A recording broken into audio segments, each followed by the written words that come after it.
बिस्मिल्लाहिर्रहमानिर्रहीम, अस्सलाम वालेकुम। मैं हूं ईसा नकवी। आज पीर 30 जून है। आज की वीडियो में मैं खुद कम बात करूंगा, तबसरा ज़रूर करूंगा, एक लतीफ़ा आपको सुनाऊंगा और साथ में आपको सुनाऊंगा वो ख़तरनाक गुफ्तगू जो राना सनाउल्लाह साहब ने की है। वज़ीर-ए-आज़म के मशीर भी हैं और पाकिस्तान मुस्लिम लीग नवाज़ पंजाब के सदर हैं। वो सियासी जमात जिसका दावा ही यही है कि हमारा जो स्ट्रॉन्ग होल्ड है या फिर जो हमारा गढ़ है वो पंजाब है, हम पंजाब की सबसे बड़ी पार्टी हैं। और वो सियासी जमात, उसके पंजाब के सदर ने जो गुफ्तगू किया वो बहुत ही ख़तरनाक गुफ्तगू है। बुनियादी तौर पर उन्होंने इंटरव्यू दिया है इरशाद भट्टी साहब को। अभी इस वक्त ज़ाहिर है कि ये वायरल होना शुरू हुआ है। बहुत जल्द मुझे लगता यही है कि जो इस इंटरव्यू में उन्होंने बातें की हैं ये टॉक ऑफ द टाउन भी बन जाएगा। लेकिन इसमें जो उन्होंने गुफ्तगू की है वो गुफ्तगू ऐसी है कि जिस पर शायद मुकदमा दर्ज होना चाहिए। इरशाद भट्टी के ख़िलाफ़ नहीं बल्कि राना सनाउल्लाह साहब के ऊपर मुकदमा दर्ज होना चाहिए। ना सिर्फ ये कि उन पर मुकदमा दर्ज होना चाहिए बल्कि उनको उनकी जो मशीर का ओहदा है शायद उससे भी हाथ धोने पड़े, क्योंकि वो जो गुफ्तगू कर रहे हैं राना सनाउल्लाह साहब वो वही गुफ्तगू है जिस गुफ्तगू की बुनियाद पर मुबैना तौर पर काशिफ अब्बासी साहब को ARY से ऑफ एयर किया गया है। ये वो गुफ्तगू है या ये वो वर्शन ऑफ द स्टोरी है कि जिस वर्शन की बुनियाद के ऊपर जो पतन कोलेशन ऑफ 38 है जिसने इलेक्शंस को मॉनिटर किया था, जो मुबस्सिर के तौर पर मौजूद थी, उसने जिस किस्म की गुफ्तगू की उस गुफ्तगू की बुनियाद पर उनका ऑफिस सील हो गया।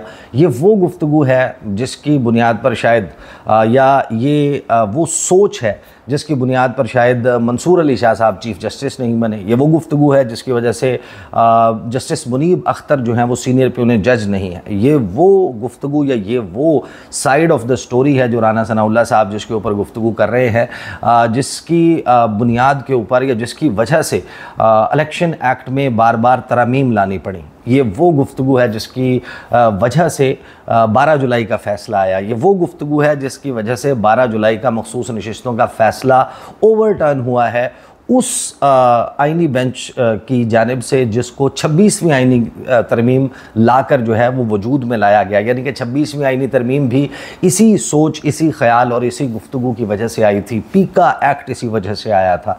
ये वो गुफ्तगू है जिसकी वजह से बहुत सारे लोगों पर बहुत ज़्यादा दबाव भी है।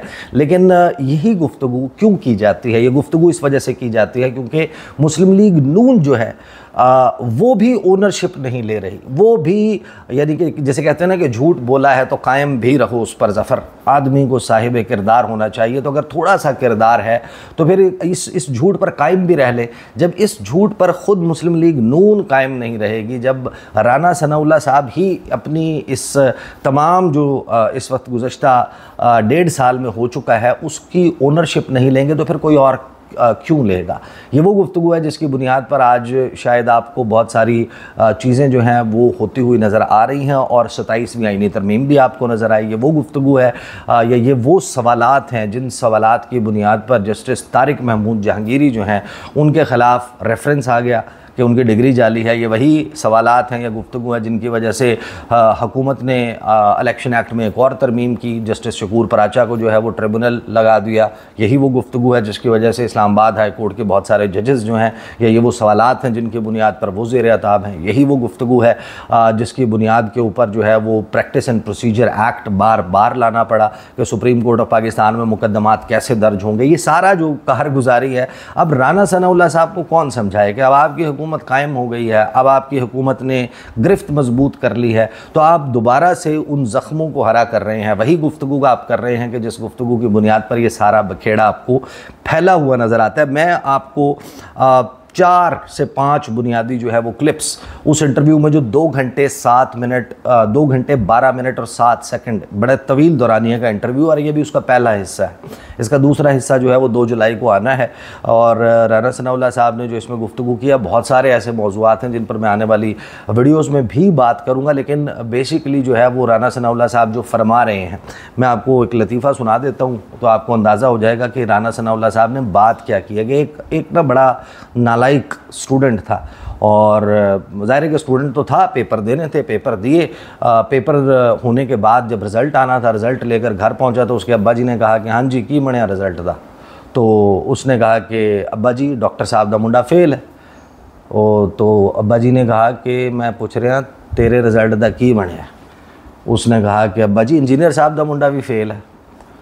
तो उसके अब्बा ने कहा कि मैं तेरे तो पूछ रहे तेरे रिजल्ट दा की बनया। तो वो कहता है अब्बा जी मास्टर जी दा मुंडा भी फेल है।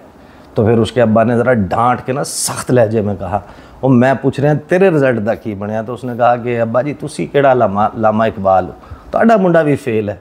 तो बुनियादी तौर पर राना सनाउल्लाह साहब ने इसमें ये बताया है कि अगर फ़लाँ भी फ़ेल है तो फिर हम भी फ़ेल हैं। तो वो जो गुफ्तगू कर रहे हैं उसके बहुत सारे इंटरेस्टिंग हिस्से हैं, बहुत सारी ऐसी चीज़ें हैं जिन पर मैं ज़रूर बाद में बात करूँगा। लेकिन अभी फ़िल वक्त जब इरशाद भट्टी ने फोकस्ड सवालात करना शुरू किए राना सनाउल्लाह साहब से कि आप लोगों ने मीसाक जमहूरियत जो है वो उस पर दस्तखत किए थे और आप ये समझते हैं कि आइन के बाद सबसे सेक्रेड डॉक्यूमेंट इस मुल्क में जो है वो दस्तावेज़ जो बहुत ही मुक़द्दस है और मुक़द्दम है आपकी सियासी जमातों के लिए, वो मीसाक जमहूरियत है, चार्टर ऑफ डेमोक्रेसी। और उस पर मियाँ मोहम्मद नवाज़ शरीफ ने, बेनज़ीर भुट्टो ने, आपकी जमात से फ़लाँ शख्सियात थी, पीपल्स पार्टी से फ़लाँ और फिर फ़लाँ सियासी जमात ने उस पर दस्तखत किए। तो क्या आप मानते हैं? राना सनाउल्लाह साहब ने कहा बिल्कुल ऐसा ही है। उन्होंने बहुत सारी चीज़ें उसके हवाले से पूछी, वो हम बाद में करेंगे। लेकिन फिर कोई तकरीबन 1 घंटा 41 मिनट पर इरशाद भट्टी आते हैं उस मुद्दे पर जो बहुत ही इम्पॉर्टेंट मुद्दा है। उस पे वो सवाल करते हैं। मैं आपको सवाल के साथ उनका राना सनाउल्लाह साहब का जवाब सुनवाता हूँ। सर, साजिश करके एक दूसरे की हुकूमत नहीं खत्म की जाएगी और एक दूसरे का मैंडेट का एहतराम किया जाएगा। आप दोनों पार्टियों ने ये मीसाक जमहूरियत किया और 8 फरवरी 2024 को आप दोनों पार्टियों को मैंडेट नहीं मिला और मैंडेट मिला पाकिस्तान तहरीक इंसाफ को। और आप कैसे कह सकते हैं? और आप दोनों जब अपने सर राना सनाउल्लाह साहब से मैं अगर आप कहते हैं कि मैंडेट आपको मिला है, मुझे कोई एतराज नहीं। मैं कहता हूँ कि जो रिजल्ट है सर, आपकी आंखें जो है ना वो जुबान बिल्कुल डिफरेंट नजर। देखो बात सुनो, मेरे हल्के में बिल्कुल सही इलेक्शन हुआ जी सर। मैंने एक दिन नहीं कहा कि वहां पे कोई धांधली हुई जी सर। मैं इलेक्शन वाले दिन अपने हल्के से एक कदम मैंने बाहर नहीं निकाला जी सर। मुझे अब बाकी ठीक है, कुछ लोग कहते हैं कि जी ये हुआ, कुछ लोग कहते हैं ये नहीं हुआ। मुझे तो कोई आदमी जीतने वाला नहीं मिला जिसने कहा हो कि राणा साहब मुझे फॉर्म 47 के जरिए जिताया गया। हर बंदा कहता है ये मैं बिल्कुल सही जीती सर। 2 मीसाक जमहूरियत आप दोनों ने किया था। वक्त आया एक आप पे कि एक वक्त आता है कि जब आप खड़े होते हैं कि नहीं हमने मीसाक जमहूरियत किया, मैंडेट का किसी तीसरे का हो, उसने नहीं किया 2018 में हमारे साथ, हम 2024 में या 23 में ये नहीं करेंगे। तो आप उसके मैंडेट का एहतराम करते हैं। हमने क्या किया? नहीं, आप मुझे बताएं कि अगर हमने करना था तो राना सनाउल्लाह जो इंटीरियर मिनिस्टर भी रहा था, जो पंजाब का सदर भी है, तो उसने फिर क्यों नहीं किया? कितनी सीटें होंगी? अच्छा, फिर इनसे जो है वो इरशाद भट्टी साहब सवाल करते हैं कि आपकी सीटें कितनी होंगी और राना सनाउल्लाह साहब इसके जवाब में जो आए बाएँ शाएँ कर रहे हैं और फिर इवेंचुअली जब वो आकर बात करते हैं मियाँ मोहम्मद नवाज शरीफ की सीट पर, that is also very interesting. अगला ज़रा क्लिप सुने कि राना सनाउल्लाह साहब क्या कह रहे हैं।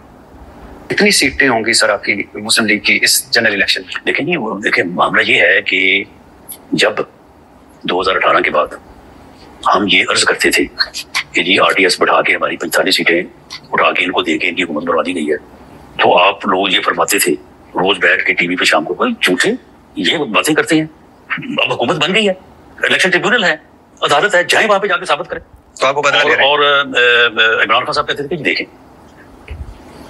कानून मौजूद है, रूल्स मौजूद है, आप असेंबली में आके बैठ गए, आपने हल्फ उठा लिया, अब अगर आपका कोई एतराज है तो आपको इलेक्शन ट्रिब्यूनल में जाना चाहिए। हाँ, अगर आप कहते हैं कि इलेक्शन ट्रिब्यूनल में देर लगेगी, मैं पार्लियामानी कमीशन बना देता हूँ। पार्लियामानी कमीशन में बैठ के वहां पे देखें, जहां जहां पे भी गलत हुआ है मैं सब ठीक कर दूंगा। आप बैठे पार्लियामानी के हमने कहा बना दे, पार्लियामानी कमीशन बन गया। परवेज खट्टर साहब उसके सरबराह थे, उन्होंने पहली मीटिंग बुलाई, हमने कहा जिसमें बैठ के TORs तय करें, हमने TORs तय किए। उसके बाद उसका इजलास ही नहीं हुआ। मैं परवेज खट्टर को मैंने 2 दफा पूछा, मैंने कहा खट्टर साहब वो इजलास, कहता वो खान कहेगा तो बुलाऊंगा, खान इजाजत नहीं दे रहा। तो मामला ये है। तो सर आप बदला ले रहे हैं कि देखिए निजाम बन गया है। हाँ। उस निजाम के नतीजे में वो पार्लियामेंट का हिस्सा है। या तो ये है ना कि अगर उनके साथ इतनी धांधली हुई थी जितनी वो कह रहे हैं, तो वो पार्लियामेंट का हिस्सा ना बनते, वो अपना कौमी इत्तेहाद की तरह, वो 77 की तरह जो है वो अपना मूवमेंट चलाते हैं ना वो। चाय पीते हैं, किसी आए वहाँ पे बैठे हर मामले पे बात करें। यानी बुनियादी तौर पर इरशाद भट्टी ने सवाल किया कि आपकी कितनी सीटें हैं, बिल्कुल जैसे ही उस नालायक बच्चे के अब्बा जी ने सवाल किया था कि की बनया तेरे रिजल्ट था, तो बच्चे ने कहा था कि डॉक्टर साहब का मुंडा फेल है। तो राना सनाउल्लाह साहब से सवाल किया कि आपकी कितनी सीटें हैं, तो उन्होंने कहा देखें जी, जब आप जवाब कितनी सीटें हैं ये गुफ्तगू राना सनाउल्लाह कर रहे हैं, जो मुस्लिम लीग नून के पंजाब के सदर हैं, जिन्होंने टिकटें तकसीम की हैं, जो अपनी पार्टी का पोस्ट इलेक्शन एनालिसिस करना भी उनकी जिम्मेदारी है। He is a political animal, he has to understand कि मुस्लिम लीग नून को कौन सी वजूहात थी जिनकी वजह से शिकस्त हुई, कहाँ पर हम हारे, कहाँ पर हमारा कैंडिडेट कमज़ोर था, कहाँ पर दूसरा कैंडिडेट बहुत अच्छा था, कहाँ उसको फ़ायदा हुआ। ये राना सनाउल्लाह साहब की जो गुफ्तगू है, अगर ये गुज्जर खान का, पत्तोकी का, ये कोटद्दू का, ये कुरैशी मोड़ का, ये रुल्ला वाली का, ये चौक परमट अलीपुर का कोई मुस्लिम लीग नून का आम सा एमपी या वर्कर हो, वो ये जवाब दे तो उसके जवाब की समझ आती है। लेकिन राना सनाउल्लाह साहब जो हैं उनसे बार बार सवाल हो रहा है, ना वो अपनी समात को डिफेंड कर रहे हैं, ना वो इन इलेक्शंस को डिफेंड कर रहे हैं, ना इन इलेक्शंस के नतीजों को डिफेंड कर रहे हैं। उस नालायक बच्चे ने भी ये नहीं कहा कि पेपर जो है वो आउट ऑफ सिलेबस आ गया था, उसने ये नहीं कहा कि मैं बीमार था, मेरा पेन गुम हो गया था, मेरे पेपर पे स्याही गिर गई थी, मैं एक सवाल 2 दफ़ा कराया, मुझे मास्टर साहब ने जो है कोई और पर्चा पकड़ा दिया या मुझे फ़लाँ वजह से फ़ेल कर दिया। वो उस बच्चे ने भी उज़र नहीं दिया, उसने कहा कि अब्बा जी तुसी केड़ा लामा इकबाल, ਤੁਹਾਡਾ मुंडा भी फेल है। तो इसी तरह राना सनाउल्लाह साहब जो हैं वो रेफरेंसेस इस सवाल के जवाब में कि 2024 के इलेक्शन में आपने जिसको मैंडेट मिला उसका मैंडेट क्यों नहीं कबूल किया, उसके जवाब में राना सनाउल्लाह साहब के पास कहानी यही है कि 2018 में फ़लाँ हुआ था, 2013 में फ़लाँ हुआ था, 2008 में फ़लाँ हुआ था, हमने उस वक्त ये किया था, लिहाजा अब इस जो हम कर रहे हैं तो हमारी बात को एक्सेप्ट किया जाए। तो ये है बेसिकली थॉट प्रोसेस या गुफ्तगू। आगे सुने राना सनाउल्लाह साहब क्या कहते हैं, वो भी बड़ी दिलचस्प गुफ्तगू है। आए वहाँ पे बैठे हर मामले पे बात सर मैंने तो ये करें बात। सर मैंने ये नहीं कहा कि बात होती है, मैं ये कह रहा हूँ कि कितनी सीटें थी आपकी 8 फरवरी 2024 के इलेक्शन में? मेरा ख्याल है कि टोटल जो है वो कोई 89 है पंजाब से, पंजाब का मुझे ज्यादा मालूम है। और ये जेन्युइन सीटें नहीं, जेन्युइन कैसे होती? मैं वैसे करें जीते, ये सही जीते हैं। आप मुझे बताएं, इलेक्शन कमीशन ने नोटिफाई किया है भाई। मैं राना सनाउल्लाह साहब से पूछ रहा हूँ जो एक जेन्युइन पॉलिटिकल वर्कर है कि ये सीटें जेन्युइन है। मैंने इस बारे में कोई तहकीक नहीं। आपको वैसे अंदाजा जेन्युइन लगती? नहीं, मैंने इस बारे में कोई तहकीक नहीं की। शायद खाका नबासी कह रहे हैं कि 18 होंगी, 21 होंगी, 35 होंगी। देखिए, मैंने तो अपने हलके का इलेक्शन जो है उसका मैंने आपको बता दिया कि उसके ऊपर मुझे पूरा यकीन है कि वो that was free and fair. वहाँ पे जो आप बात कर रहे हैं वहाँ पे तो मैंने किसी को नहीं करते देखा। सर इस बार बाकी जो है जो आप बात कर रहे हैं मैं वो भी सुन रहा हूँ, जो दूसरे लोग हैं मैं वो भी सुन रहा हूँ। मैंने इस बारे में कोई ना तो कोई कमीशन बना है जिसकी तहकीकात में मैं शामिल हूँ, ना मैंने अपने तौर पे वो इसके ऊपर कोई तहकीक की। हालांकि अपने तौर पर इस पर तहकीक करना बेसिकली बतौर सदर मुस्लिम लीग नवाज़ पंजाब उनकी ज़िम्मेदारी है कि उन्होंने आइंदा भी जो इलेक्शन होना है उसमें डिसाइड करना है कि मुस्लिम लीग नून का किस हल्के से कौन कैंडिडेट होगा, उन्होंने रिकमेंड करना है, उन्होंने अपनी पार्टी की पॉलिसी को डिज़ाइन करना है, उन्होंने अपनी पार्टी की कैंपेन को सेकंड टियर पर रहते हुए लीड करना है, उन्होंने जलसों में जाकर ख़िताब करना है, उन्होंने जाकर कॉर्नर मीटिंग से ख़िताब करना है, और वो कह रहे हैं कि मुझे तो पता ही नहीं है कि क्या हुआ है। यानी ये गुफ्तगू राना सनाउल्लाह साहब कर रहे हैं, मुस्लिम लीग नून पंजाब के सदर। आगे सुने वो क्या कहते हैं। आपने तो वो नहीं मानना कि कौन जीता तो कौन आ रहा, इतना ही बता दें, नवाज शरीफ साहब जीते थे कि यास्मीन राशिद साहबा जीती थी? कौमी असम्बली में नवाज शरीफ साहब बैठे हैं या यास्मीन राशिद बैठी? नवाज शरीफ साहब। नोटिफिकेशन किसका हुआ है? नवाज शरीफ। तो फिर नोटिफिकेशन जो है वो इलेक्शन कमीशन ने किया या अरशाद भट्टी ने किया या राना सनाउल्लाह ने किया? तो क्यों सर उस वक्त फिर आरटीएस बैठ गया तो नोटिफिकेशन तो उस वक्त भी हुआ? फिर ठीक है, तो फिर हमने माने ना। अच्छा, हमने उसे वज़ीर-ए-आज़म आधी रात को वैसे नहीं, हमने उसे वज़ीर-ए-आज़म माना कि नहीं माना सर? आधी रात को आरओ को क्यों बदलना पड़ा नवाज शरीफ साहब के हल्के से? मुझे इस बारे में इल्म नहीं है। अच्छा, मैंने कहा ना कि मैं किसी तहकीकाती कमीशन का हिस्सा नहीं हूँ। जी सर। ऑन चौधरी साहब भी जीते होंगे सलमान अकबर राजा से? तो सलमान अकबर राजा कौन सा कोई बहुत बड़ा पॉलिटिकल वर्कर है? हाँ, उसे मैं बड़ा वकील मानता हूँ। कौन चौधरी साहब तो नेल्सन मंडेला के बाद दूसरे नंबर। यानी आप अंदाज़ा लगाएं कि मुस्लिम लीग नून पंजाब के सदर को सदर मुस्लिम लीग नून, कायद मुस्लिम लीग नून मियां मोहम्मद नवाज शरीफ के हल्के के मुतल्लिक सवाल होता है तो वो ये नहीं कहते कि हाँ वो जेनवनली जीते हैं, वो ये नहीं कहते कि हाँ फॉर्म 45 पे भी वो जीते हैं, फॉर्म 47 पे भी वो जीते हैं, वो ये नहीं कहते कि जासमीन राशिद को हमने जो इंतखाबी मार्का था, मैदान था, वहाँ पर हमने उन्हें वोटों से शिकस्त दी है, हमारी वोटर सपोर्टर बेस बहुत ज़्यादा थी। उनकी दलील मियां मोहम्मद नवाज शरीफ के जीतने और उसको मानने की यह है कि क्योंकि इलेक्शन कमीशन ने नोटिफिकेशन जारी किया और क्योंकि 2018 में पाकिस्तान तहरीक इंसाफ के लिए इलेक्शन जो है वो शायद मनूवर किया गया था, क्योंकि हमने इमरान खान को वज़ीर आज़म तस्लीम कर लिया था, क्योंकि हमने पाकिस्तान तहरीक इंसाफ की हुकूमत को कबूल कर लिया था, क्योंकि हम उस वक्त असम्बलियों का हिस्सा बने थे, लिहाजा आज मियां मोहम्मद नवाज शरीफ की हल्का NA 130 लाहौर से जीत को हतमी तसव्वुर किया जाए, दुरुस्त तसव्वुर किया जाए। अगर मुस्लिम लीग नून पंजाब का सदर ये बात करेगा तो फिर कोई और सवाल उठाएगा, तो उस सवाल करने वाले को या उस इलेक्शन के ऊपर तबसरा करने वाले को, जो वही बात कर रहा है जो राना सनाउल्लाह साहब कर रहे हैं, वो डिफरेंट बात नहीं कर रहा, वो यही कह रहा है कि हमें हमारे इस्लामाबाद के तीनों पाकिस्तान तहरीक इंसाफ के कैंडिडेट्स ने लाकर इतने बड़े बड़े थद्दे अपने ओरिजिनल फॉर्म 47 फॉर्म 45 सामने रखे हैं, उसके ऊपर दस्तखत मौजूद हैं तमाम पोलिंग एजेंट्स के, और वही जो उनके पेश करदा फॉर्म 45 हैं उनको वेट कर रहे हैं उसी हलके में दूसरी जमातों के कैंडिडेट्स, पीपल्स पार्टी के कैंडिडेट्स, मुस्तफ़ा नवाज़ खोखर जो दो हलकों में कैंडिडेट थे, वो कहते हैं कि ये दुरुस्त हैं। जमात इस्लामी का कैंडिडेट कहता है कि तहरीक इंसाफ जीती है। नदीम अफजल चंद कहते हैं कि तहरीक इंसाफ मेरे हलके से जीती है। पाकिस्तान पंजाब के गवर्नर वो ये कहते हैं कि अता तारड़ हारा है। बिलावल भुट्टो जरदारी भी हारे हैं, PTI का कैंडिडेट जीता है। शैला रज़ा कहते हैं कि PTI का कैंडिडेट जीता है, बिलावल भी हारे हैं, अता तारड़ भी हारे हैं। नदीम अफजल चंद कहते हैं कि PTI का कैंडिडेट जीता है, अता तारड़ भी हारे हैं, बिलावल भुट्टो जरदारी भी हारे हैं। तो यही बात अगर कोई और बंदा करता है, जो बात पीपल्स पार्टी के रहनुमा कर रहे हैं, जो बात जो है वो पाकिस्तान मुस्लिम लीग नवाज़ पंजाब के सदर वज़ीर आज़म के मशीर की बात कर रहे हैं, तो फिर इस बात के ऊपर इतना यानी कि इसके ऊपर परेशान होने की क्या ज़रूरत है। बेसिकली बुनियादी तौर पर ये उसी तरीके से है कि देखें अभी जो है वो ये सियासी जमातें जो कर रही हैं उसका यही नज़र आता है, और मैं I don't want to hurt anybody's feeling, लेकिन ये वही बात है जिस तरह मिडिल क्लास के हमारे जैसे लोग या फिर जो कोई बहुत ज़्यादा वेल टू डू नहीं होते, उनके घरों में अगर मेहमान आ जाता है और उनके पास कोई ऐसी चीज़ पड़ी हुई है जो बदनुमा है, या उनको आने वाले गेस्ट के हवाले से कि वो हमें जज करेगा इसको ये बदनुमा सी चीज़ पड़ी हुई है, तो इतना टाइम नहीं होता कि एक नई चीज़ ख़रीदी जाए उसकी जगह, इतना टाइम नहीं होता कि आप उसको रिप्लेस कर लें, उसकी जगह को बहुत जो है वो ज़बरदस्त सा गुलदान ला कर रख दें, कोई और डेकोरेशन आइटम ला कर रख दें, तो फिर उसके लिए आसान तरीका ये होता है कि आप उसके ऊपर चादर डाल देते हैं। तो ये जो बेसिकली सियासी जमात है मुस्लिम लीग नून और पाकिस्तान पीपल्स पार्टी, अब इसको जेनवनली एक जमहूरी सियासी जमात कहना भी चाहिए या नहीं, अलबत्ता ये राग अलाप रहे हैं कि बहुत अच्छा है जो हाइब्रिड निज़ाम है, 90 की दिहाई में आ जाता तो बेहतरीन होता, तो 90 से लेकर आज तक आप ये तो कहें कि आप हमें गलत सिस्टम और जमहूरियत की बात करके बेवकूफ़ बना रहे थे।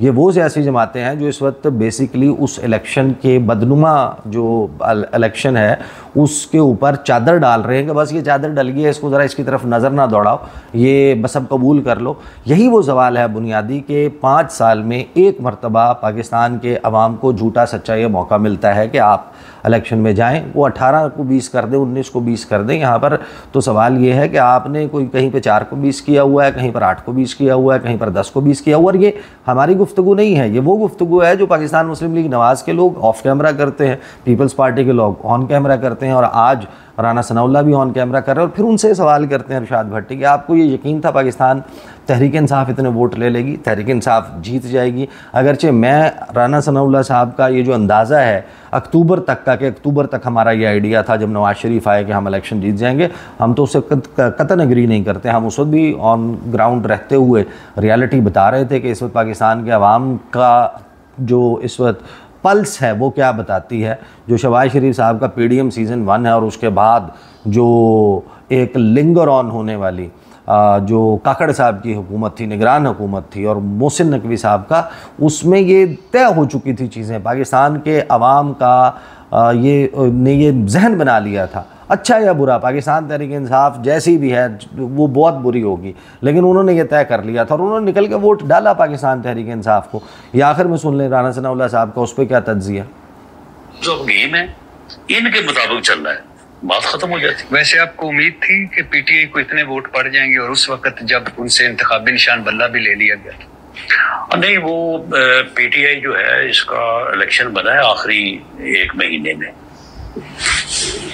जिस दिन 21 अक्टूबर को मियां नवाज शरीफ तशरीफ लाए हैं, 21 अक्टूबर 2023 को, 21 से 22 अक्टूबर की जब जैसा किया लाहौर में, हमने पंजाब में पूरी पार्टी को मोबिलाइज किया और पूरी पार्टी को मुतहर्रिक किया।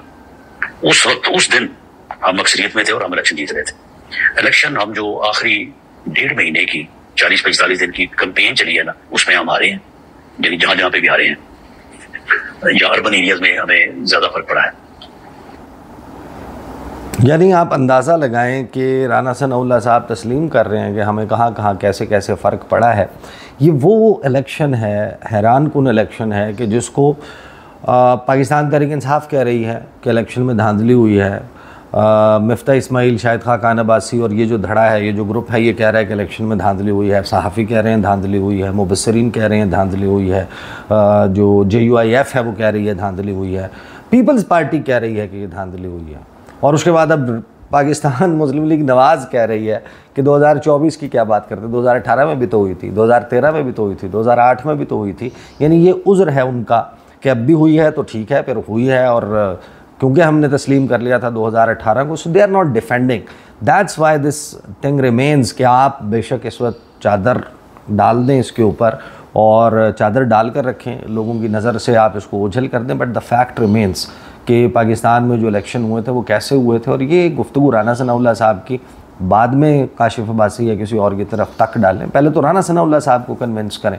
राना सनाउल्लाह साहब अपने वोटर सपोर्टर को, पाकिस्तान की आवाम को, पाकिस्तान के सहाफ़ियों को अपने जवाबात से कन्विंस करें, या कम अज़ कम ख़ुद अपनी शक्ल से, अपने चेहरे से, अपनी आँखों से, अपने माथे से, अपने गालों से, अपने ज़बान से, अपने लहजे से कन्विंस्ड नज़र आएँ कि हाँ ये इलेक्शन जो है वो दुरुस्त है और हम जेन्युइनली हकदार हैं कि हम पाकिस्तान में हुकूमत बनाएं। कुजा ये कि हम जेन्युइनली हकदार हैं कि हम पाकिस्तान तहरीक इंसाफ के हिस्से की भी मखसूस नशिस्तें ले लें। तो अगर आप ख़ुद अपना मुकदमा सामने दुरुस्त तरीके से नहीं रख पाते तो फिर दूसरे तो एतराज़ करेंगे। तो बड़ा इंटरेस्टिंग इंटरव्यू, अगली एपिसोड का भी इंतज़ार है, और इस इंटरव्यू में कुछ बहुत अहम इंकशाफात, हैरान कुन तौर पर राना सनाउल्लाह साहब ख़ास तौर पर एक इंकशाफ बहुत ही दिलचस्प था जो वो कर गए, उस पर इंशाल्लाह मैं अगली वीडियो में बात करूँगा। अब तक के लिए इतना ही, इजाज़त दीजिए, अल्लाह हाफ़िज़।